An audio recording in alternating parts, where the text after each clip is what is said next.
The gallows stood at the lowest point of the valley, with no noose and no hangman. It showed up in every tourist's nighttime diary entry. Most people wondered about the person due to be executed, wondered about his or her whereabouts, and wished someone would remove the gallows before death could be carried out. No one wondered about the crime. A few hopped like rabbits to the bottom of the valley and drank coffee in the gallows' hollow shadow. You were the only one who identified not with the condemned, but with the gallows. Their loneliness and toughness fascinated you. Within seconds, you started talking to me in the voice of the gallows and waxed poetic about your resilience, standing there like that, listening to meteorites, always tempted to fall with them, always resisting the temptation. Your eyes shone with an electric glow similar to the light in Isaac Asimov's basement. You wore a black jacket with a red diagonal line reminiscent of a slashed throat. Still speaking as the gallows, you attended a prayer, but messed up the Lord's name and unleashed a string of profanities so uncomfortable, you almost tripped over a piece of rotten tree bark. Good thing the gallows don't swear, I joked, and ran my fingers through your hair, releasing long-forgotten rose petals. You hummed your favorite homage to Paris. Then you took out your flask and sipped cognac, consciously avoiding eye contact. A scholarly tourist approached us and started to hop around like a rabbit. I asked him if he was the condemned. He took off all his clothes and hopped toward the gallows, then right past them, and the fuck away. I don't remember everything that happened that day. Couldn't tell you how much my pulse was, whether my blood pressure was at an acceptable level, or whether I craved coffee like some black bear with a mustache. I do remember your attempts to take on the shape of the gallows and cast a similar looking shadow. Much later, you told me you had come with me to the valley on the recommendation of someone you secretly loved, a casual fan of outmoded execution devices with whom you had shared one coffee in the corner of a third-hand bookstore. You carried his third-hand book in your pocket. You had lost touch with him.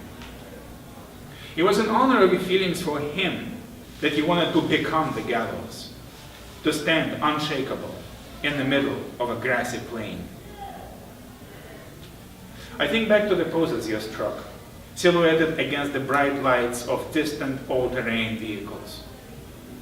I'm no longer in touch with anyone who remembers you. The valley has been paved over. The gallows has been replaced with a museum of contemporary art. I drive to its parking lot, strip down to my bathing suit, plunge into the viscous macadam, and swim through it for a while. Thank you so much for inviting me and for organizing this. Thank you to Malvern Bonks, to Scott. Thank you to James and to Heather. It's such an honor to agree with you. Your work is amazing. The second poem is called The Submarine. And so you find yourself walking with your father along the waterfront. So far, you've only exchanged a few syllables. And you know everything about your father, but imagine he's come back from a decade in a red light district, too busy with STDs to pay more attention to you. There are orphans everywhere, even those with parents alive. And there is trash everywhere. And people pick up the trash and throw it at each other. And your father is here, but still he won't talk, though the sides of his mouth are moving a little. You console yourself with the thought that he is just one man, and his name would be Danny Boy in another life, because he's always at war, and still has all those songs going through his head. Twice a week, the garbage collectors come. Every year, a useless Christmas is spent with useless homecomings, and you act like vampires in withdrawal. The sides of his mouth say, your father is here. Why can't you talk to him? And there's a submarine now, and who knows what it's doing here, but you both go on and take a tour. Your father turns out to have a senior pass, and besides it was so boring on land. Strolling, you almost feel ready to tell him, not about love, not about your vindictive art. Hell, you never knew what you wanted to tell him about, and you still don't. But this evening you almost had it. Did you want him to show you his footsteps so you can change their direction? Did you want him to remember your jokes? Did you want him to mourn his own father better? All you'll remember are those wooden plaques at the spots where the wounded sailors had fallen during the war. Those painted over splotches of blood on the walls, your father's walls. You walk with your father through the submarine, and you know it's the last 2 hours of alone time you'll ever get with him, even if he's alive for many more years. And somewhere between the deck and the captain's quarters, he opens his mouth and tells you of some helpful nurse, some helpful everything, of pictures of wild horses, of boating, of chest pains, of chocolate chips. And you walk alongside him and listen, and you're the only two people on the submarine, and nothing in the world will distract you now.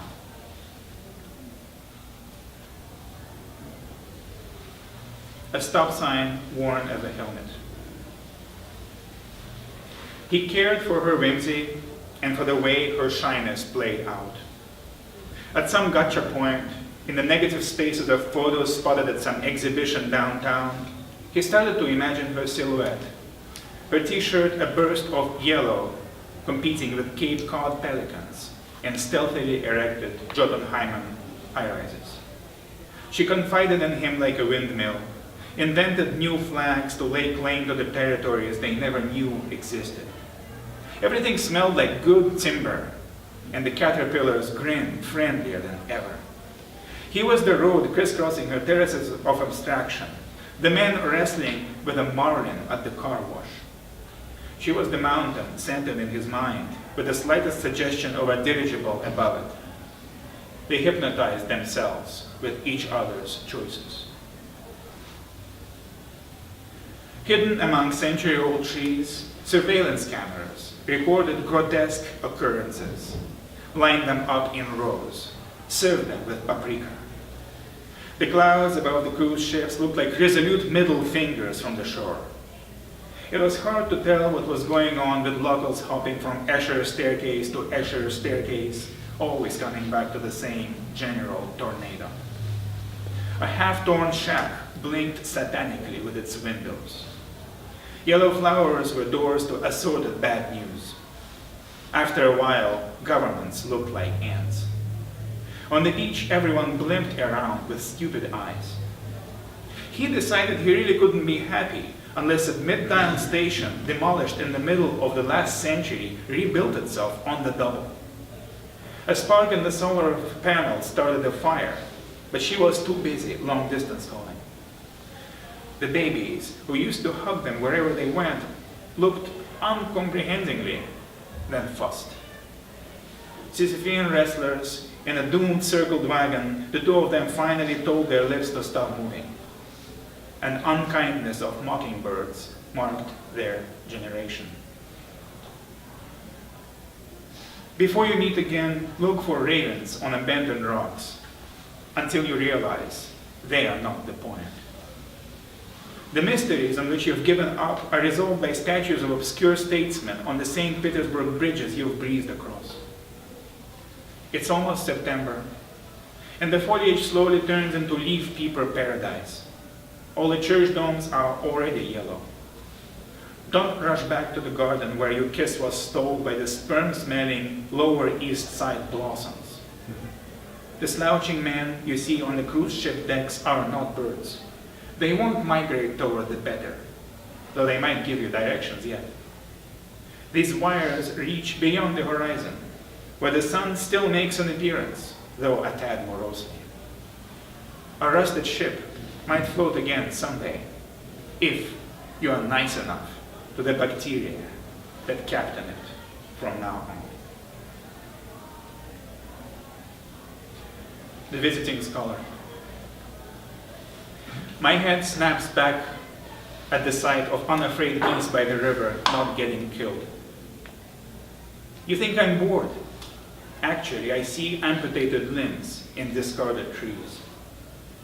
Sometimes I take out my soccer ball and meditate on it, reminiscing about the times I photographed famous players before they were disappeared.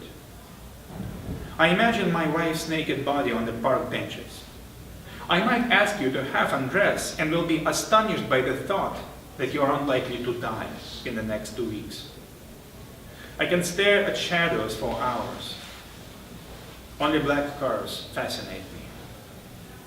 Whenever I see my flag, I ripple with it.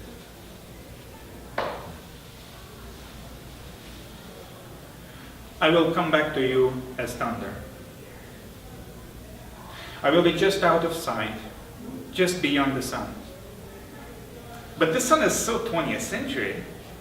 Most of us swim indoors or shade our noses. I will be resurrected as a rainbow. But rainbow stock has really fallen of late. Name one person you know who gives a damn about rainbows. But there was that one guy who had stopped his beater on Highway 287 to take pictures. You will see traces of me in the flight of herons. Rhodes and Fulbright applicants do pay attention to herons, but only while on specially designed boardwalks. A bald eagle will carry my spirit. Bald eagles can best be seen by people who mountain bike, but they're generally too busy ripping their abs. And who the hell cares about thunder? You can always keep track of the forecast. That's what your phone is for. And wait out the rain at the brewery. Meteors spray the sky like pieces of silver. But you are in no mood to even look up. You walk on, holding a giant, stone-proof umbrella. Forever faithful to me. Forever alone. And I'm going to close with the poem called The Samurai Season. Move along. Nothing more to see here. The beheadings have all been moved to museums. We are all here only by the grace of shutting up, a miniature survival. Reaching the lookout, you praise the Epicurean landscape, set aside the miserable sticks and stowaways of your child. You keep readjusting your glow, your underdog you. In the samurai season, religion is a kind of ballad, sprinkled with fresh skeletons of birds. Never mind the pervasive, spectacular feathers. Open your mouth, and the entire forest disappears. Thank you very much.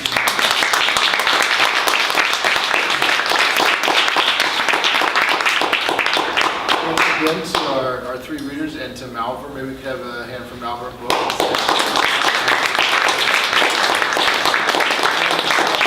I neglected to mention that all three poets have books for sale, and please check those out, as well as the amazing poetry collection at Malvern. This is the best bookstore in Austin, so if you haven't ever been before, check it out. And we'll be here to mix and mingle and talk a little poetry. Thanks for coming. Thank you. Cool.